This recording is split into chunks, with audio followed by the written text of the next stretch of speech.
Team India did a lot of similar things to England. They did a lot of transition goals. It was a lot of speed and driving. I'm wondering if, I don't know, when do you realize you need to make the adjustment to stop that from happening somehow? Yeah, really, I mean, it's tough to stop when you don't have dodgeball control, especially if you're going to leave kind of the one dodgeball back to prevent fast breaks. Kind of takes it out of the play, prevents you from winning it. Although with one dodgeball on the ground here on the Austrian side, and Brondel looking to tap in, Austria might have their chance to win control right now. And you've got Mahart able to protect there, and that was a great defense move by Austria to get control. As Veal is here on the near side, passing to Hull, back to Veal. Barrington was able to win control there for England. Yes. You beat me to it. Veal to Brett, and this makes their offense a little easier as England's going to go 1.5. And feed inside to Hull is good. So Veal driving in, drawing that beat. Dan Trick blocking the beater for England, and that is a good goal.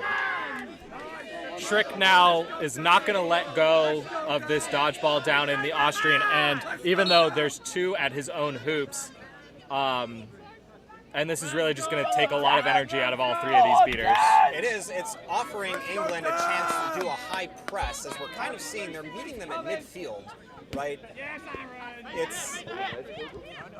And Brett is able to wrap up Hagerpregel there, and the ball is intercepted going the other way. It's Emre. And she's wheeling and dealing, able to flip the final pass to Hull for the score. And that high pressure works out for England. Yep, after Austria scored to make this 4-3, England has gone on a 6-0 run and now lead 10-3. And that was an interesting play by Trick there, right? Could you call it a trick Definitely, play? yeah. I'm so sorry. Waters back in at keeper, receives the pass from the hustle play from Houghton. Back to Houghton now, and Houghton just motors into a goal. This high press is really working for England now. Clearly an adjustment they made out of this heat break, and that really is paying dividends. And they are taking more care of the ball. You'll notice those past few plays, those passes found their receivers. That's exactly the adjustment they needed. Austria, I think, is putting up more of a fight in the dodgeball game. Control has been more fluid. England still has the upper hand. I think, although, it might even be working against Austria. Because when it's fluid, it seems like a lot of dodgeballs on the ground, and 4v4, just chasers playing against each other, England seems to have the upper hand. The passing game is much crisper than Austria, certainly. That is second yellow.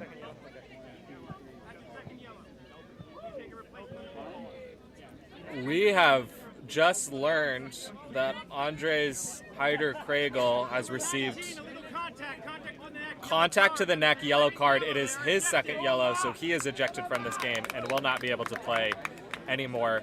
There's no penalty time served because the goal was good. So his sub, Felix Mittag, is just able to play immediately. And that's an ejection on both sides, which is difficult, but neither being egregious, they'll be able to play in further games. Mutower down all the way to Mittag, intercepted by Houghton. And Houghton, he's got a lot of speed, decides to feed into Low, and that is good from Beck's Low. This is more the game England thought they were going to have. It seems like it took them 5 or 8 minutes to really figure out how they feel at this World Cup, playing in this humidity, playing in this time zone. They've really figured it out and taken control of this game as we hit the 18-minute mark. And really the passing game, as Austria brings it up on the other side, beat at the top of the key, and it'll be a turnover, and Hayden, it's free. It's the easiest goal of his life. There seemed to be confusion that the keeper was beat at the top of the key, but it hit him pretty squarely. Yeah, definitely. Kind of lucky maybe not to get a card on that one, but they called it no harm, no foul, and the easy England goal. sure England would prefer the goal. 18-20. As Mitauer and Verger work the top. Good dodge. Yeah, that no-look beat was unable to land. As they move it to the far side. That's Kasi back up to Mitauer. And was it a...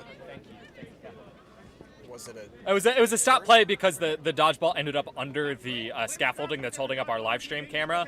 So it's just being awarded to Orage, who was the player who was there, and now we're going to start up again with all 3 balls on the field. This is why I like you, Keegan. You pay attention to these things, you see them. I would have been clueless. So a lot more passing up top, which this is the most passing on this play that we've seen than almost the entire game for Austria. Verger looking to make a move. Verger stripped by Hoden. She was posturing too much. And Hoden moving to the inside. One to beat. To Waters. To McCartney to slam down. The Austrian bench doesn't like the excess passing or maybe the two-handed slam, but certainly wasn't egregious. And personally, I like to see England really feeling good about themselves given the extra pass there. And that is truly the difference on offense right now, the ease in which they did that combination passing to get that goal. Yep, all of England has really been able to run in transition, and it kind of looks, they know now that they've gotten into this groove, they're looking for it. They're looking for their teammates to pick off these passes, and once they do, they're sprinted down the field. And this stoppage is for an Austrian timeout. So England, I feel you're feeling pretty good going into this timeout, right? You're up 11 goals. The game plan is working. You were a little muddled in the middle there, but you've kind of found your footing. Austria, you can tell the body language is different, right? Austria, it's a lot of hands on hips and heads hung a little bit. I really think the adjustment they need to make is they need to coalesce more between their beaters and their chasers to find more looks, because right now it's almost exclusively passing on the outside. Definitely, and being on the losing end of a game that turns into a blowout is not fun at all, but being on the losing end of a game that's a blowout because the other team is running on you is the worst. It feels like you can't get anything going the second you leave your keeper zone, the second you get on the other half of the field, you're already being pressed. It's really hard to dig out of a hole when the other team is really feeling that good. And with these multiple stoppages, we're hoping, at least the Austrians are hoping, that this is a stalling momentum. It's something where they can reset themselves. It's getting better and worse at the same time. And the English team can maybe lose a bit of momentum. You choose to keep the dodgeballs in the quad ball game or just are able to play well with all the dodgeballs looking towards the flag runner. We're starting back up now with Austria coming up on offense. It's Mitauer at the keeper position for them. He's got Matag to his left and Verger to his right. Matag. Pass to Mitauer. It's a strong tackle from Hoden, and looks like we'll have a stoppage there. Injury stoppage. Yep, we're going to take injury stoppage. We will take that injury timeout and be back when we can.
We are back. The Austrian player, Felix Mittag, was able to walk off under his own power. He's all right. So a big long pass, kind of a taste of their own medicine, except it's intercepted by McCartney, given to Waters. They're going the other way. Transition back to McCartney. Goal. So Austria recognized the situation. They had a lot of space in between. The beaters were out of position. Mittenauer went for the long pass, and it was just easily intercepted. Very easily. I mean, the player's not open if there's a defender back, and Wajbard for Austria really never had a chance at that quad ball, as the seekers have been released. It's Wagner and Amer Jeffrey for Austria and England, respectively, as Ritchie takes a hard hit, and that goal is good. It looked a little low. I thought it went through. Perhaps I just had a slightly different angle than you, but if they're calling it good, I'm sure it's good. It would make it 15-4 and be Austria's first goal since they scored to make it 4-3. An incredible run by England here, as I think Amer Jeffrey for England had a little bit of a collision. Number 18, yellow card. Yellow card number 18, contact to the head. That's for England. That's Ed Brett. So the goal is good and there will be no time served because the goal was good. So a face-off at the flag runner here. It's Bill Orridge against Simon Hackl. Oh, good pass play for the Austrian beaters to win control. That was such a good play by Hackl. Not going to win control, though, after the good effort from Orridge. Amer Jeffrey getting some alone time with the flag runner. Good Dodges dodge. the beat. Ed Brett, easy goal after being fed by Aaron Veal. Great little give and go. It was great. Aaron Veal, noticing exactly where the defenders were, took one step to the inside after driving forward. Ed Brett right there. Simple goal. Number 17, Austria. Yellow card, contact after beat. Contact after beat from number 17, Simon Hackl. So no time served for that penalty after the good English goal. Amer Jeffrey looks like he's going to take an injury sub here in the seeking game, and it's going to go to Elliot Fisher now. Fisher, a head and shoulders taller. So we'll see how that changes up the game. Matt Cooper is an extremely physical flag runner, but he is on the shorter side. As Austria will bring it up, it's Ritchie once more. And a big ooh from the crowd is almost a catch from England. Ritchie working against Veal. Ritchie gets the corner. Ritchie's driving in. It's another goal for Ritchie. No, called no good. No good. I guess we're calling that one not going through the hoop. We just must have a bad angle on the table. Matt Cooper, realizing the size mismatch, is content to just keep backpedaling against Fisher here. That was a great look by Austria there on offense. It must have just been the last second defensive push that did not allow that goal to go. As Veal brings it up on the side here, favorite receiver Brett. Ruben Thompson now seeking for England. And it might be a little seeker by committee to try and get it quick. Veal kind of doing a lot of running around. Austria keeping the defense tight. Ritchie on the point defense. Austria does have their quad ball here on defense, or their dodgeball on defense in the quad ball game. Along with Tezraita.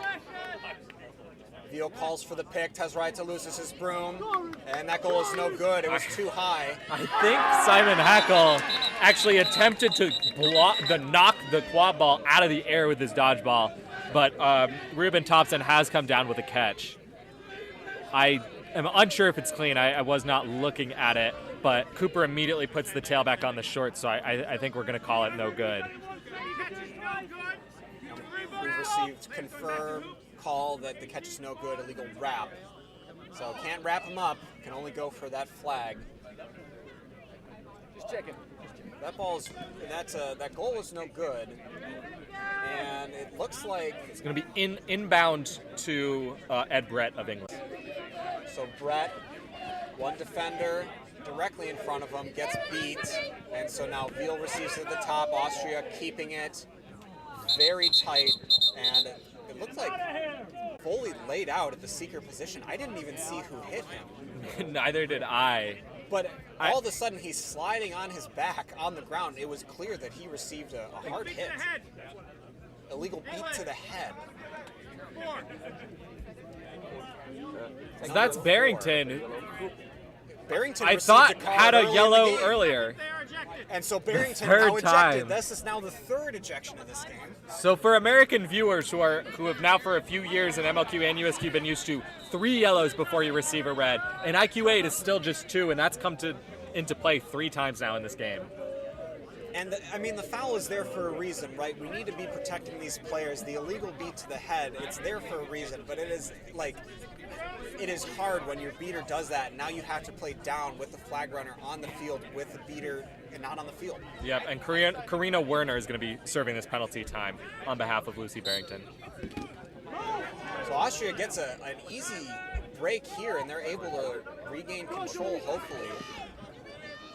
It's Verger on the far side, running it in. Verger posturing, finds Richie. Richie making a move, and Richie, it looked like a good goal. That one, he put his hand through the hoop. You can't be called for a missed shot if you dunk it. We do have a stoppage. There was on the far side of the field, the opposite side from where Richie was, rather, there was a hand up from a referee. And that was a Richie on that play. No foul. Goal is good.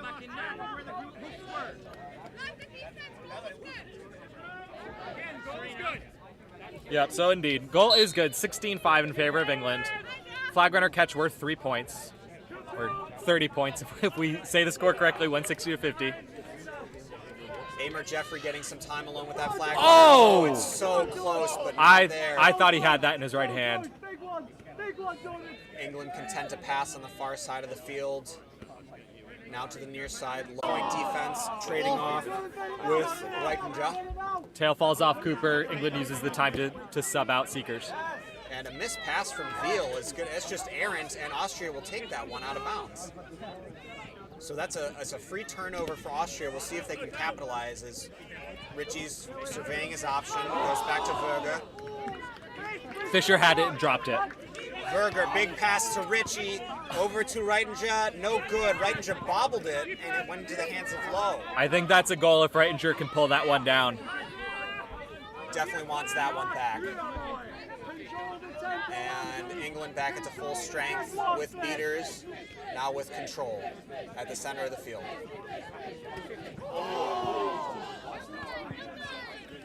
Hull at the top, guarded by Reichenja. And Austria pulling back their defense just a bit. And it looks like they're content. No, Richie was just moving out of the way. Middle hoop, top hoop is open for England if they want to shoot.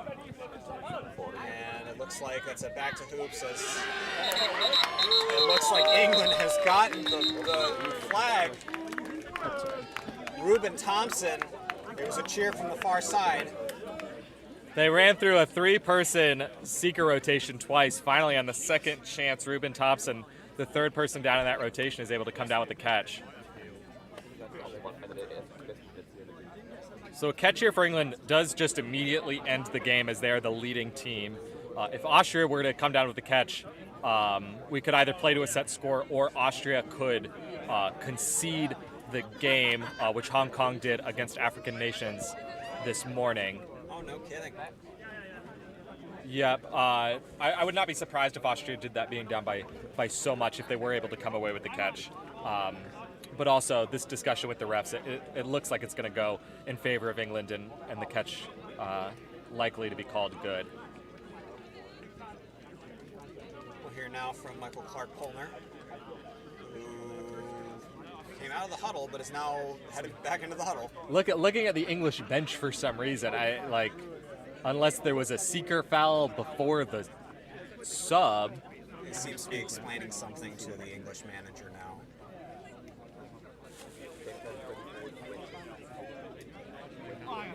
There's no catch. No catch. Illegal substitution by the seeker. There was an illegal substitution by the seeker. How often do you hear an illegal substitution foul? Blue card to the seeker of England. Not Substitution. often at all. It's also very surprising that the play continued for so long after the illegal substitution. They weren't made to go back to hoops and sort everything out. The only thing I could think is that either the player coming off dismounted well before the sideline, or they did it above the keeper zone line. I know they've been doing their subs right on that corner cone. Perhaps they were a few feet to the wrong side of it. So Thompson will take a little trip to the box. Blue card, non-stacking, so no foul danger there. And now you're going to test my knowledge of the rules. Is that a quad ball turnover or an illegal substitution foul? I don't think it should be, and it's not. All right, so England will maintain control on the near side of the field here with Benan Emre.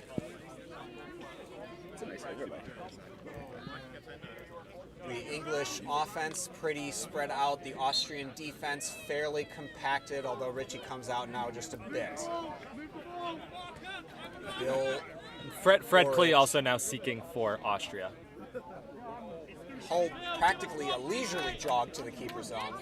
And good defense there from Austria to get the turnover. But Hull won't let it go, knocks the ball down. Hull's pass to Houghton, back to Amre, and it looks like this is the English strategy now. Pass it around, stall, maybe give your seeker some time. They don't seem to be in any sort of urgent drive to score. Back to Lowe. Emery calling for it near side. Hull. Emre. With the England beaters really setting up a wall around Matt Cooper, the flag runner, and the English seeker in the box, Matt Cooper's getting a huge breather here. We'll see if that means he can last a while longer. Houghton to Hall. Guarded by Middenauer. And Amre's shot no good. Picked up by Lowe. Lowe looking for the pick. Reset used. And Lowe back to Amra as finally Austria put a little pressure on there as that errant pass went. There was Reitenja on the pressure. And now the seeker, the English seeker, Thompson back in. And now Thompson has a catch. Cooper shakes his head immediately. I don't know if he's saying it's no good or I shouldn't have let him catch there. Not a lot to say to the refs, though, so I think from the flag runner's perspective, it's a clean catch. No conversation. And that will do it for England, Austria. England with a decisive win, 190-50. So England, pot 1 team in Pool B, take care of business against the pot 3 team, Austria. And Austria now 0-2 to start their day after losing to India in that first matchup. It's been a tough 2 games. I'd be interested to see the other games against Mexico and France, how they end up faring.